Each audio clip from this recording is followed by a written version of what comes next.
position.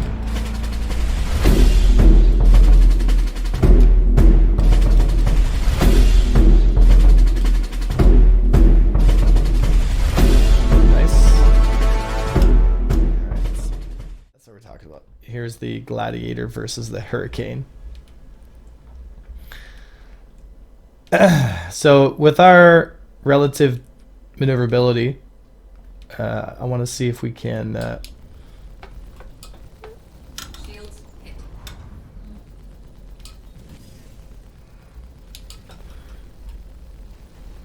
we actually have a higher turn rate than the Hurricane. Slightly though. But it is a lot of firepower. Let's see if I can get around his turret gunner. Oh, turn rate problem.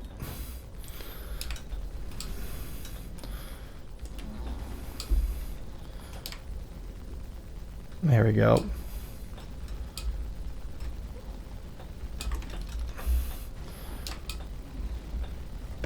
There we go.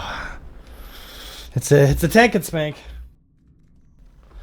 I will be honest, ladies and gentlemen, I was not expecting the Gladiator to come out on top versus the Hurricane.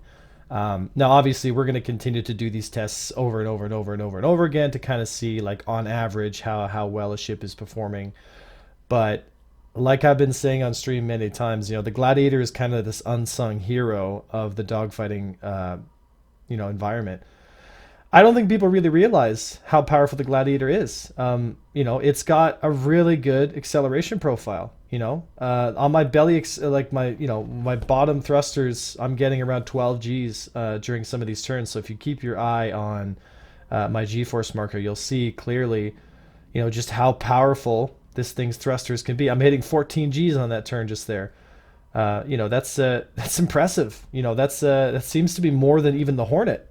And in terms of translational ability and negotiating the fight, the Gladiator quite legitimately gives the Hurricane a hard time because I have a better turn rate. I feel like I have better negotiation during the fight. I can choose to get the fight a little closer if I want to. You can see here I'm doing a bit of a corkscrew motion as I move into my target here, and I'm shaking damage. Whereas the Hurricane here is basically just taking every shot straight to the face. And so this kind of goes, to show, like, his shields are down and mine are up again. And again, I'm renegotiating the fight and getting closer. The Hurricane's doing his best he can, but again, that low turn rate is crushing, just absolutely crushing him at this range, with the Gladiator having a slightly higher turn rate. If you mix in also the fact that the Gladiator has almost twice the amount of effective hit points that the Hurricane does, the Gladiator rolls up and just goes face tanking, and it comes out on top, right? But if you look at this fight, you'll notice that there's sections of this fight where I'm not taking any damage, even though I'm at a relatively close range with the Hurricane.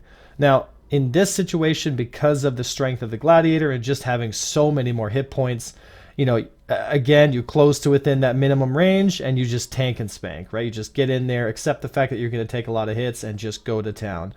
And I gotta say, I've been a huge fan of the Gladiator. It was one of the first ships that I bought as soon as I got into Star Citizen in 2012. As soon as the Gladiator came out, I was like, that's the ship I like, that's what I want. It's one of those ships you don't really see that often in the Persistent universe. But if you put a gunner in this thing, and you, again, work on your basics, work on your fundamentals, keep your rate fighting nice and close. Again, we're turning up on the 45 here to get a little bit higher rate as we, get ourselves back on target.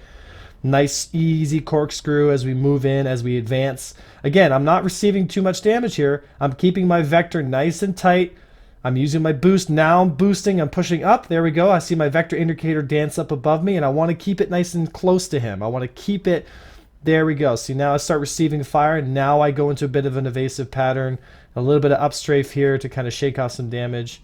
And again, the whole time I'm doing this, I'm just blasting away at minimum range until eventually there's the kill, right?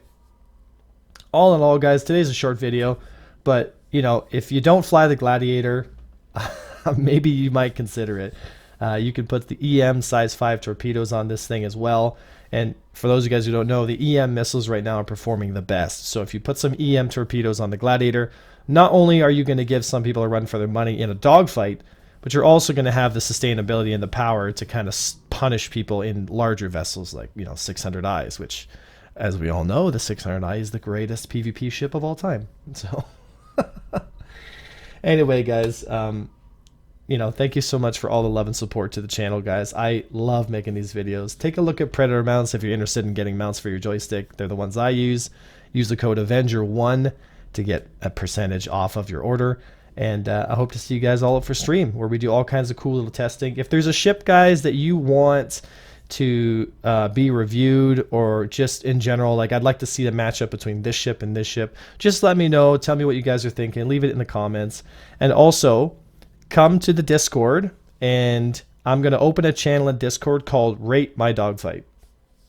And what this is going to do is, if you have a dogfight and you want to get some, some feedback onto how to improve and how to be better, what I want you to do is I want you to come to the Discord, post your dogfight in that channel, and I'll pull from that channel, and I'll make some videos on it, and I'll kind of go through and say, this is what's happening here, here's what needs to happen, here's some failures and some successes, just to kind of give some feedback for people. Because if you're always seeing me do it, sometimes it's nice to kind of get some different perspectives, right? So all right, guys, that's it for today. I was Avenger1. Thank you so much for watching. I hope to see you guys in the next video.